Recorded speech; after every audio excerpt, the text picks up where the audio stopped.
Good morning बच्चों, कैसे हो आप सभी। उम्मीद करता हूँ सारे बढ़िया होंगे और अपने सितंबर एग्जाम की अच्छी तैयारी कर रहे होंगे भाई। तो आज का जो आपका वीडियो है उसके अंदर मैं लेके आया हूँ chapter number second, federalism, class 10th का। तो इस चैप्टर के रिगार्डिंग अगर मैं बात करूँ, अगर हिंदी में लेके चलते हैं तो इसको हम बोलते हैं संघवाद। ठीक है, यानी फेडरलिज्म का अगर मैं हिंदी में अनुवाद करता हूँ तो इसको हम बोलते हैं संघवाद। ठीक है, संघवाद। ठीक है, और इंग्लिश में इसको बोलते हैं भाई फेडरलिज्म। तो इस चैप्टर के अंदर बेसिकली हम ये स्टडी करेंगे कि इंडिया के अंदर संघवाद कैसे है, संघवाद की क्या खासियतें हैं, या फीचर्स ऑफ फेडरलिज्म, फेडरलिज्म होता क्या है। ठीक है, और इंडिया के अंदर संघवाद को हम किस तरीके से प्रैक्टिस कर सकते हैं। ठीक है, तो ये 3-4 क्वेश्चन इसके अंदर मेन बनेंगे और यही आपके लिए इंपॉर्टेंट है। ठीक, तो स्टार्टिंग करते हैं भाई फेडरलिज्म से। तो फेडरलिज्म की अगर मैं बात करूं तो ये बेसिकली एक सिस्टम है गवर्नमेंट का, जहां पे पावर यानी ताकत को हम डिवाइड करते हैं सेंट्रल अथॉरिटी और उसके काफी सारे यूनिट्स के अंदर। अगर मैं आपको सिंपल भाषा में बात बताऊं तो फेडरलिज्म या संघवाद एक ऐसा सिस्टम है जहां पे सेंट्रल गवर्नमेंट, जिसको हम बोलते हैं भी केंद्र सरकार, ठीक है, और दूसरी होती है आपकी स्टेट गवर्नमेंट। ठीक है, इन दोनों के बीच के अंदर जो पावर है इसका डिवीजन होता है। ठीक है, सेंट्रल गवर्नमेंट को क्या बोलते हैं भाई हम, केंद्र सरकार, और स्टेट गवर्नमेंट को हम क्या बोलते हैं भाई, आपकी राज्य सरकार। ठीक, तो इन दोनों के बीच में जो ताकत का बंटवारा है उसको हम बोलते हैं फेडरलिज्म। और इंडियन कॉन्स्टिट्यूशन की अगर मैं बात करता हूं तो संघवाद हमने कहां से लिया है भाई, ये फीचर हमने लिया है कनाडा से। और कनाडा हम जानते हैं भी नॉर्थ अमेरिका की कंट्री है। और फेडरल सिस्टम के अंदर दो स्तर होते हैं भी सरकार के, एक होता है आपका सेंट्रल गवर्नमेंट और एक होता है आपका स्टेट गवर्नमेंट या प्रोविंशियल गवर्नमेंट। तो डेफिनेशन की बात करूं तो गवर्नमेंट फॉर एंटायर कंट्री, और सेंट्रल गवर्नमेंट हम भाई यूनियन गवर्नमेंट भी बोलते हैं। ठीक है, and usually responsible for few subjects of common national interest. और वहीं पर अगर मैं स्टेट गवर्नमेंट की बात करता हूं तो government that look after much of the day to day administering of their state. तो जहां पर स्टेट यानी अगर राज्य की बात करूं, फॉर एग्जांपल अगर हरियाणा की बात करते हैं तो हरियाणा के रिगार्डिंग जितने भी फैसले होंगे, ठीक है, खासकर वो फैसले जो स्टेट गवर्नमेंट लेती है ना, क्योंकि हरियाणा एक स्टेट है, तो ये सारे के सारे जो फैसले होंगे वो स्टेट गवर्नमेंट लेगी हरियाणा की। लेकिन अगर मैं पावर डिवीजन की बात करूं या हाई लेवल अथॉरिटी की बात करता हूं तो सारे के सारे जो राज्य हैं वो आपके सेंट्रल गवर्नमेंट के अधीन हैं, यानी states with strong central government. इसको हम एक सिंपल डेफिनेशन लिख सकते हैं फेडरलिज्म की। ठीक, तो वर्ल्ड वाइड फेडरलिज्म की बात करूं, यानी अगर मैं पूरे वर्ल्ड की बात करता हूं तो कौन सी कंट्रीज है जहां पर संघवाद है। ठीक है, तो अपनी इंडिया की बात करूं, यहां पर पाकिस्तान हो गया, ऑस्ट्रेलिया, साउथ अफ्रीका, नाइजीरिया, ठीक है, बेल्जियम की बात करें, रशिया, ठीक है, रशिया के बाद आपका Canada, USA, Mexico, Brazil, Argentina. तो जितनी भी आपकी ये जो रेड कंट्रीज हैं ये सारी की सारी आपकी वो कंट्रीज हैं जहां पर फेडरलिज्म है। ठीक, तो आप देख सकते हो भाई हिंदुस्तान के अलावा कई ऐसी कंट्रीज है जहां पर फेडरलिज्म छाया हुआ है। तो अब बात करते हैं भी संघवाद के फीचर्स की या फेडरलिज्म के फीचर्स की, और फीचर्स को हम क्या बोलते हैं, खासियतें भी बोलते हैं। ठीक है, तो सबसे पहला है दो या दो से ज्यादा स्तर की सरकारें होंगी, और इंडिया की बात करूं तो यहां पर वैसे दो हैं, +1 एक और हो जाती है जिसको बोलते हैं लोकल गवर्नमेंट या स्थानीय सरकार। तो जो बच्चे हिंदी मीडियम में, भाई इस बार मैं वर्ड लिखना थोड़ा भूल गया हिंदी मीडियम के, लेकिन आप लिख सकते हो भाई अलग से अपने कॉपी के अंदर। ठीक है, दूसरा आता है भी different tyres of government. Tyres की अगर मैं बात करूं तो इसको स्तर बोलते हैं। सरकार के डिफरेंट स्तर होते हैं, ठीक है, जो हर एक सिटीजन के लिए सेम होते हैं, लेकिन हर एक की अपनी जुरिडिक्शन है, यानी हर एक का अपना एक दायरा है। ठीक है, जैसे कि लेजिस्लेशन, टैक्सेशन और एडमिनिस्ट्रेशन, इनके रिगार्डिंग जितने भी मैटर्स होते हैं उनके ऊपर वो डिस्कशन करते हैं। उसके बाद आता है the jurisdiction of each level are specified in the constitution, thus existence and authority of each tier is constitutionally guaranteed. अब जो भी इनके दायरे हैं वो सारे के सारे आपके संविधान में एज इट इज लिखे हुए हैं। फॉर एग्जाम्पल अगर मैं संविधान की बात करता हूं, जो आपका पार्ट 5 है ये आपका यूनियन का आता है, यानी सेंट्रल गवर्नमेंट का। अगर मैं पार्ट 6 की बात करता हूं तो ये आपका स्टेट गवर्नमेंट्स का है, और इन दोनों की जो पावर्स हैं वो सारी की सारी इन दोनों पार्ट्स के अंदर लिखी हुई है। ठीक, उसके बाद है constitution cannot be unilaterally changed by one level of the government. Such changes require the consent of both the level. Both the level का मतलब क्या है, अगर आपको मैं बताऊं कि एक तो लोकसभा होती है, एक आपकी होती है राज्यसभा। ठीक है, राज्यसभा के अंदर नॉर्मली जो आपके स्टेट्स हैं यानी राज्य हैं उनकी रिप्रेजेंटेशन होती है, और लोकसभा की बात करूं तो लोकसभा के अंदर आपके होते हैं एमपी यानी मेंबर ऑफ पार्लियामेंट, और इनका डायरेक्ट इलेक्शन होता है, यानी हम वोट डालते हैं। और हालांकि राज्यसभा का डायरेक्ट नहीं होता है, इसके अंदर वोट कौन डालते हैं, जो आपके एमएलएज हैं। ठीक है। और अगर कोई भी कॉन्स्टिट्यूशन के अंदर अमेंडमेंट लाया जाता है तो वो अकेली लोकसभा नहीं ला सकती, ठीक है। उसके लिए उसको स्टेट्स यानी काउंसिल ऑफ स्टेट्स जिसको राज्यसभा बोलते हैं, इसकी भी मंजूरी लेनी पड़ती है लोकसभा की, और फाइनली जो प्रेसिडेंट है वो उस पर साइन करके उसको एक्ट बनाता है। तो यानी संविधान में बातें मेंशन है कि लोकसभा और राज्यसभा इन दोनों को मिलकर ही कानून बनाने का अधिकार है, ठीक है। और भाई अगर कोई कॉन्स्टिट्यूशन में अमेंडमेंट करनी है तो उसके लिए भी ये दोनों ही जो सभाएं हैं जो कि पार्लियामेंट कंपोजिशन में आती हैं, इन दोनों को ही अधिकार है।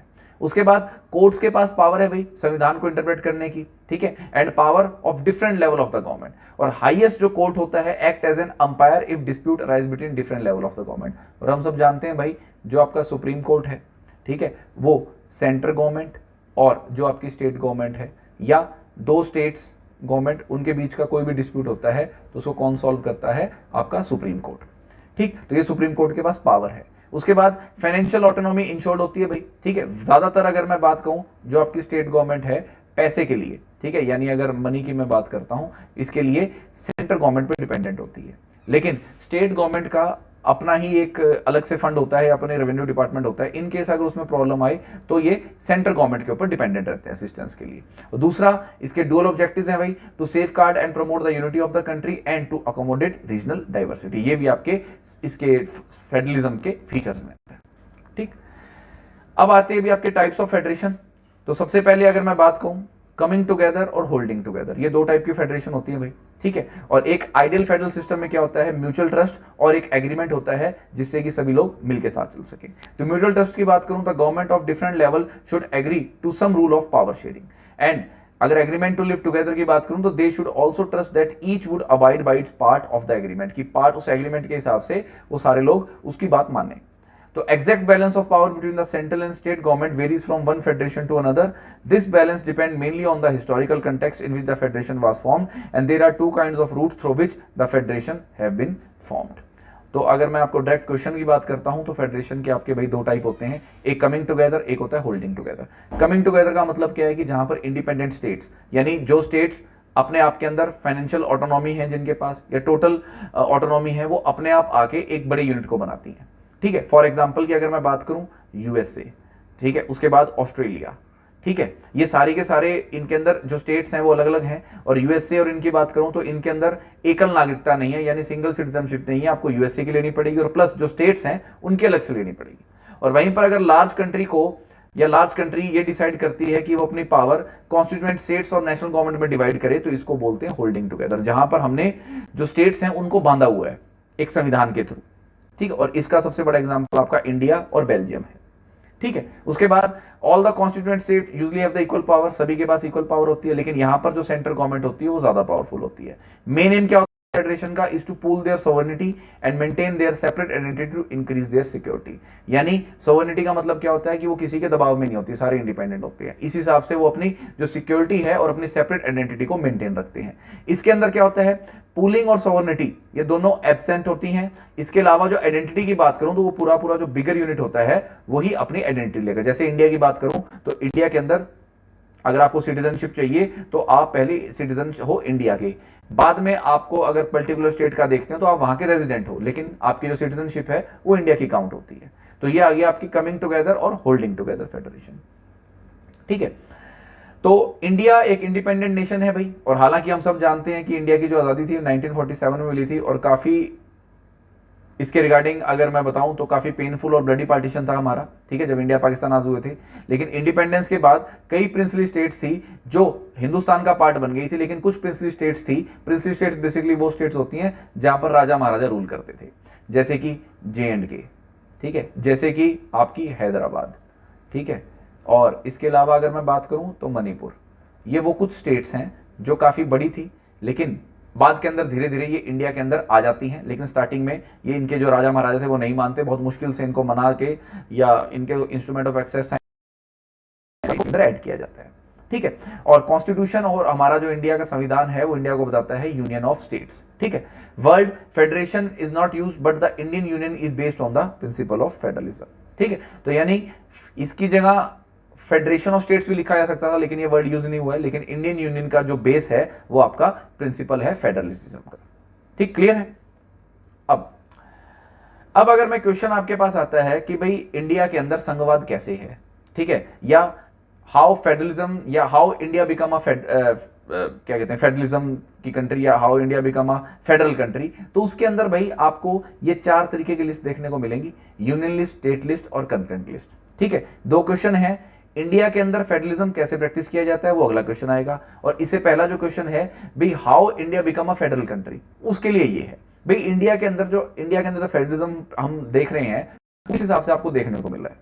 ठीक, तो union list, state list, concurrent list और एक आध आपकी आती है, एक इसके बाद है वो आपकी आती है फोर्थ लिस्ट, रेजिडेंट लिस्ट, इसको हम बताएंगे, ये एक अलग लिस्ट आती है। लेकिन पहले मैं यूनियन लिस्ट की बात करता हूं, या मैं ये कहता हूं कि भाई केंद्र सूची है जिसके अंदर जितने भी सब्जेक्ट होते हैं, for example defence, foreign affair, communication, banking, currency, इन सब के ऊपर जो कानून बनाने का अधिकार है वो किसका होता है, यूनियन का, यानी सेंट्रल गवर्नमेंट का।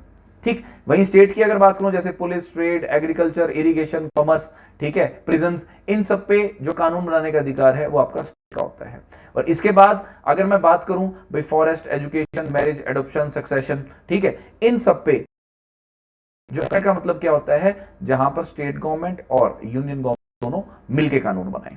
ठीक है, तो ये सारे के सारे जो कानून है वो आपके स्टेट गवर्नमेंट और यूनियन गवर्नमेंट दोनों मिलकर बनाती है। ठीक है, सॉरी। तो अगर मैं टोटल सब्जेक्ट्स की बात करता हूं तो यूनियन लिस्ट में 97 सब्जेक्ट हैं, स्टेट लिस्ट में 66 हैं, और कंकरेंट लिस्ट जिसके अंदर दोनों मिलके कानून बना रहे हैं वो आपके आते हैं 47 सब्जेक्ट्स। और अब अगर बात मैं करता हूं फोर्थ लिस्ट की, जिसको हम रेजिडुअरी लिस्ट या अदर लिस्ट भी बोलते हैं, या इसके अलावा लिस्ट भी बोलते हैं हिंदी के अंदर, उसके अंदर आपका आता है साइबर क्राइम। साइबर क्राइम का मतलब क्या होता है भाई, जो आपके कंप्यूटर के रिगार्डिंग जितनी भी चीजें हैं, कंप्यूटर फिशिंग होगी, या साइबर क्राइम को अगर मैं ये कहूं तो कई बार आपने देखा है कि कंप्यूटर के माध्यम से जितने क्राइम होते हैं, जैसे आपने कई बार नोट किया होगा भी खाते से पैसे अपने आप साफ हो जाते हैं, कोई आपका ओटीपी पूछता है, आपका व्हाट्सएप हैक हो जाता है, फेसबुक हैक हो जाता है, फेसबुक की आईडी आपकी कोई और यूज करने लग जाता है फेक अकाउंट से। तो ये सारे के सारे जो क्राइम आपके आते हैं ये आपकी रेजिडुअरी पावर में आती हैं, और इन पे फिलहाल जिसका होल्ड है वो आपका है यूनियन गवर्नमेंट का। ठीक है, अब एक पावर शेयरिंग एग्रीमेंट की अगर मैं बात करता हूं तो बेसिकली इसमें यही बात है कि not all the states in India have identical power, some state enjoy special status. तो पावर शेयरिंग एग्रीमेंट के हिसाब से जो था उस टाइम पर हुआ था, उसमें कई स्टेट्स ऐसी थी जिनको स्पेशल स्टेटस दिया गया था, जैसे आर्टिकल 371 के तहत आसाम, नागालैंड, अरुणाचल, मिजोरम, ठीक है, तो ये स्टेट्स थी जो नॉर्थ ईस्ट की, इनको स्पेशल स्टेटस दिया गया था क्योंकि इसके हिस्टोरिकल सर्कमस्टांसेस थे, और कुछ ये ट्राइबल एरियाज है, इनको अपनी जनजाति के रिगार्डिंग दिए गए थे। इसके अलावा अगर मैं बात करता हूं कि these special power are specially enjoyed in relation to the protection of land rights of the indigenous people, their culture and also preferential employment in government services। तो इन सबको भाई 371 आर्टिकल के तहत ये चीजें मिली हुई हैं। इसके अलावा अगर मैं बात करता हूं भाई आर्टिकल 370 था, ये आपका J&K के अंदर था, जो फिलहाल हट चुका है, ये भी एक स्पेशल स्टेटस प्रोवाइड करता था। और उसके अलावा स्टेट्स के अलावा, ठीक है, आपकी बनी यूनियन टेरिटरी, फॉर एग्जाम्पल जैसे चंडीगढ़, लक्षद्वीप, जो काफी स्मॉल थी, स्टेट बनाई नहीं जा सकती थी, और इनको सेंट्रल गवर्नमेंट रन करती है थ्रू एडमिनिस्ट्रेटर। ठीक है, तो सेंट्रल गवर्नमेंट के पास ज्यादा पावर होती है यूटी को रन करने की, जैसे चंडीगढ़ है। और अगर मैं दिल्ली की बात करूं तो दिल्ली आपकी यूटी भी है और स्टेट भी है। ठीक है, तो ये चीजें थी भाई, आपकी पावर शेयरिंग एग्रीमेंट हुआ था इसके रिगार्डिंग। अब इस एग्रीमेंट को चेंज करने के लिए भाई सिंपल सी बात है, अगर मैं बात बताऊं ये एग्रीमेंट कैसे भी चेंज हो सकता था, तो इसमें यह था with the sharing of power between the union and the state government is basic to the structure of the constitution. सबसे पहली बात भाई, ये जो इनके बीच में शेयरिंग हुई है ये संविधान के अकॉर्डिंग है। Parliament can not on its own change it's arrangement, जैसे कि आर्टिकल 370 2019 के अंदर हटाया। ठीक है, तो अकेली पार्लियामेंट इसमें कुछ नहीं कर सकती थी भाई। पार्लियामेंट का मतलब क्या हो गया, लोकसभा, राज्यसभा, इसके साथ में जो प्रेसिडेंट है वो भी आपका पार्लियामेंट का पार्ट आता है। ठीक है, तो 2 स्टेप उठाए गए चेंज करने के लिए। सबसे पहला यह था कि any change to it has to be first pass in the both house of the parliament with at least 2/3 majority. 2/3 majority का मतलब क्या होता है भाई, 2/3 मेजोरिटी का मतलब यह होता है कि जैसे अगर मैं लोकसभा की बात करता हूं तो लोकसभा के अंदर आपके 543 मेंबर है, जब तक 2/3 इस मेजोरिटी के आपके उस पर्टिकुलर बिल या पर्टिकुलर चीज के फेवर में नहीं होंगे तब तक वो चीज पास नहीं होगी आगे। और सेम आपका राज्यसभा में होता है, राज्यसभा में आपके आते हैं मैक्सिमम 250 मेंबर्स इनटू 2/3, तो ये आपकी मेजोरिटी होती है। और उसके बाद भाई half of the total of the states की अगर मैं बात करूं, यानी अगर मैं राज्यसभा की बात करता हूं, उसमें भाई काउंसिल ऑफ स्टेट्स बोलते हैं उसको, या कह सकते हैं भाई इसमें स्टेट्स का ही सारा का सारा डिस्क्रिप्शन होता है, ये स्टेट्स की अलॉटमेंट होती है सीट्स की। तो इसके अंदर ये बात बताई गई है कि at least half of the total states, यानी आज अगर 28 स्टेट्स हैं तो लगभग 14 स्टेट्स इसके फेवर के अंदर हो, तब कहीं जाके चेंजेस हो पाते हैं। तो इस एग्रीमेंट को चेंज करना इतना आसान नहीं होता भाई। यानी अगर मान लो अगर हमने जम्मू कश्मीर को या लद्दाख को भाई अलग अलग किया है, तो उसके रिगार्डिंग ऐसा नहीं है कि भाई हाथों हाथ कर दिया, इसके रिगार्डिंग ये सारी प्रोसेस हमें देखने को मिला था। ठीक, अब दूसरा क्वेश्चन आता है कि फेडरलिज्म इंडिया में प्रैक्टिस किया कैसे किया जाता है।